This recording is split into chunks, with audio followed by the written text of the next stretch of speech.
nation will no doubt be bloody and long. When the fish begin to bite and the birds sing a sour song and dams spring up on our interstates and a couple of bears go right this way. We could try to fight, but we are outmatched. We didn't notice all the ants doing push-ups for the last 6 months. That was the United Insect Front. And those ants are ripped. And kibble and bits are no longer enough for man's best friend. They need a diet of revenge.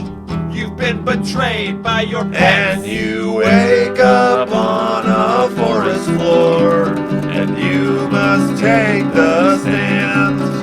And you plead guilty and confess your crimes against the animals of the land.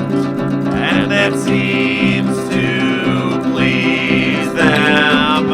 I mean, yes, the great apes did rip us limb from limb, but now they deliver pretty stirring sermons.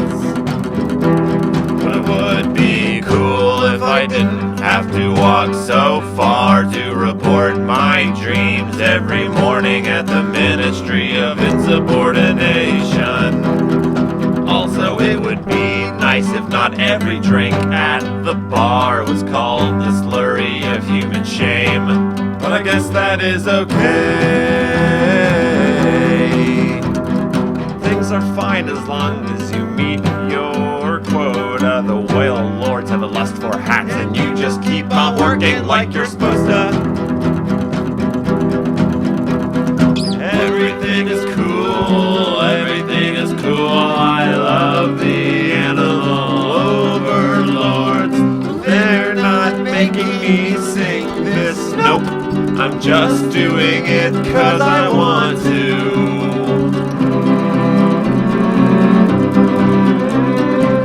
I thought I knew what freedom was, but now I understand. Every day I'm given 3 pine cones to spend on whatever.